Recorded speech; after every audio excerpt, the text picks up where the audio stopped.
Same telescope, same night, same exact settings, but look at this difference.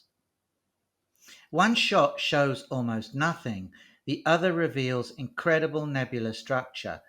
Both the Optolong L-Pro and ZWO Duoband filters cost exactly the same, about $150, but they produce dramatically different results. And what I'm about to show you will change how you choose filters, because it's not about the price tag, it's about the image quality you can actually achieve. I shot the Tulip Nebula 3 different ways: no filter, with the ZWL Duoband, and with an L-Pro filter. Same telescope, same camera, and same processing workflow. The results aren't just different, they're game-changing for anyone serious about nebula photography. Let's compare now 3 single exposures, each of 5 minutes. The only difference being that I changed the filter. The stars seem to be too bright in the filterless image, and the nebula details are very subtle. Light pollution reduces contrast. With the narrowband filter, the stars are much more subdued, and the nebula is clearer with more contrast against the background sky. I quite like this image. The L-Pro filter is the middle ground and has bright stars, yet good detail in the nebula, and less light pollution with good contrast in the image overall. Which filter do you think delivered the best balance of star control and nebula contrast? Drop your answer below. And if you want to try these filters yourself, I've got links to most of the models I tested in the description. Full transparency here, I do earn a small commission at no extra cost to you, which helps me create more comparison videos like this. Thanks for the support. I'll reveal what happens when you stack 20 of these frames and process them identically. The difference in final image quality isn't just noticeable, it's night and day really.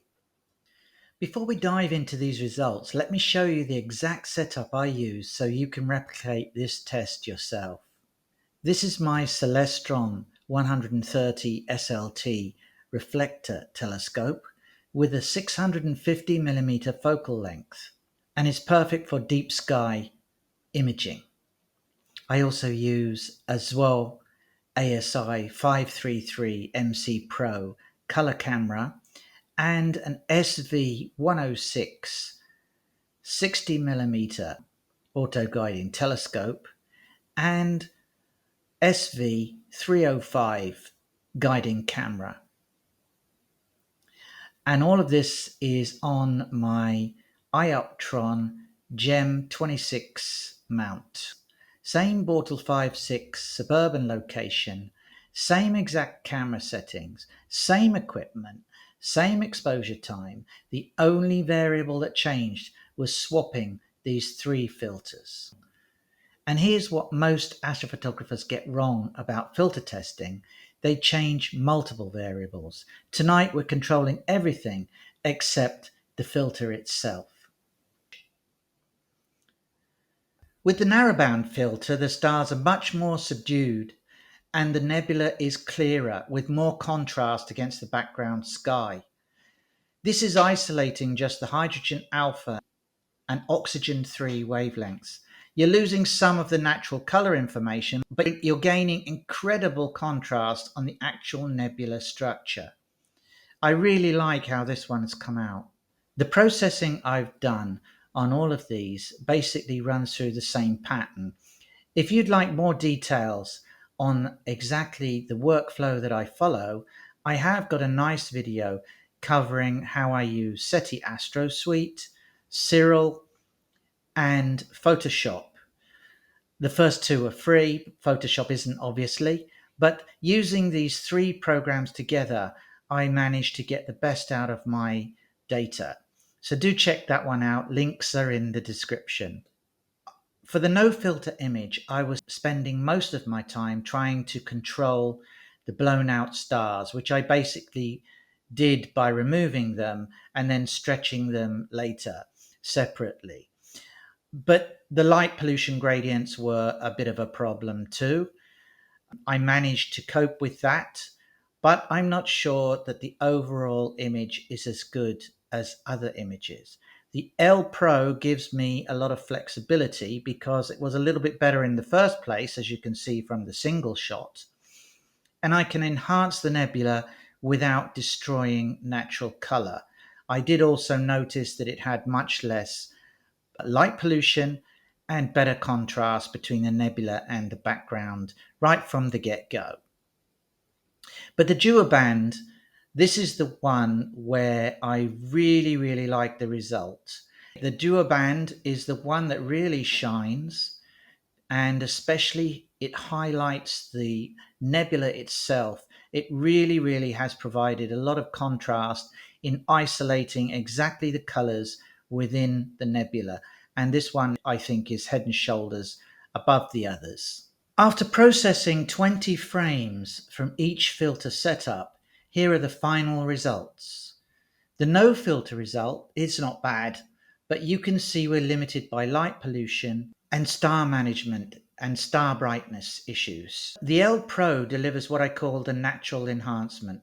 It better contrasts the no filter, but maintains the authentic color palette that many astrophotographers prefer. But the Duoband result, this is where you see why narrowband filters have revolutionized amateur astrophotography. Look at the delicate filaments and the details that you can see that are less visible in the other two versions. This level of detail and contrast in the nebula is what separates casual astrophotos from images that could hang on your wall. So which filter should you actually buy for a setup like mine? Here's my honest recommendation based on your specific telescope and sky conditions. If you're just starting out with a fast telescope like the 130 SLT that I have and want the most versatile option, the L-Pro gives you better results than no filter while maintaining natural colors. It's forgiving and works well on galaxies, nebulae, and star clusters. Although, as I have explained on another video which I did about filters, I recommend actually using no filter for galaxies. Check the link to that video as well. But if you're specifically targeting emission nebulae like the Tulip Nebula, and you're willing to learn narrowband processing techniques, the Duoband will give you results that simply aren't possible with broadband filters, especially from light polluted skies. The key is understanding that the Duoband isn't just a filter, is a commitment to learning a different processing workflow. Both filters are linked in the description below. Again, full transparency, I do earn a small commission if you purchase through these links at no extra cost to you, and it really helps support more detailed comparisons like this. The bottom line, filters can transform your astrophotography results, even with budget equipment, but only if you choose the right one for your specific goals and sky conditions. If this detailed comparison helped you make a decision or helped you to understand a little bit more how to improve your images, then please hit that subscribe button and do like this video. I've got more videos coming and I hope you'll join me for those. But remember, all the filter links in the description below. Your support through those links helps me test more equipment and create better content for the astrophotography community. Thanks for watching, clear skies, and I'll see you in the next one.